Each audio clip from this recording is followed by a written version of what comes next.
CADIL says, I've had rental properties for 15 years now and never raised the rent on a tenant.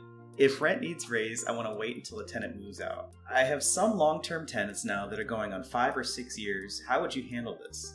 Leave it the same or raise it? If raising it, how do you go about it? So I'm not sure when you guys are watching this, but CADIL is asking this right in the middle of the coronavirus thing. And so now would be a horrible time to raise the rent. Like, people are already struggling financially. People are, not really sure if they have job security.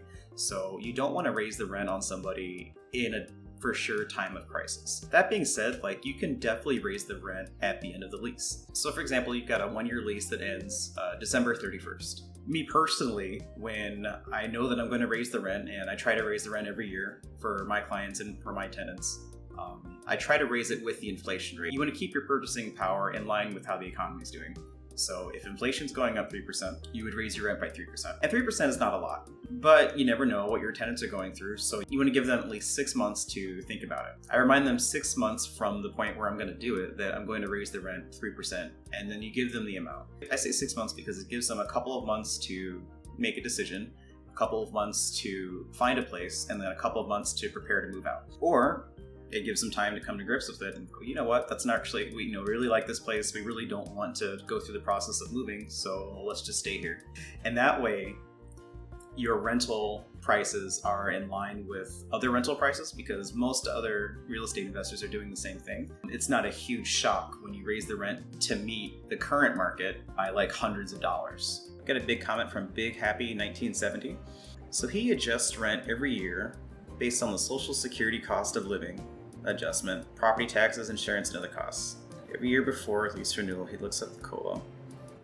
Another way you can do is look at the comparables from your property. I showed how to do that in this video. Try to go a little bit under that, maybe 90, 85, 80% of what those market rents are. Your place is going to be in demand because it's going to be at a price discount. And while it doesn't make you as much money in the short term, in the long term, you're going to have less vacancies because your property is more in demand.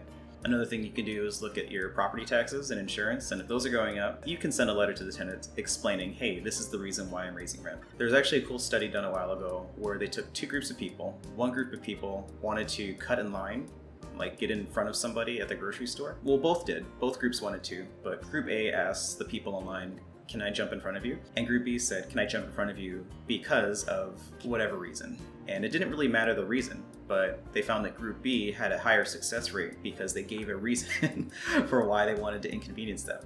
So all you have to do is give a reason. It doesn't really matter what, as long as it's a somewhat legitimate reason. I'm raising rent because my insurance costs go up. I'm raising rent because inflation is going up. Not only is the tenant more likely to accept your situation, but they're more likely to be okay with it. Leave a comment below if you've got a real estate question that you want answered, and hope to hear from you soon.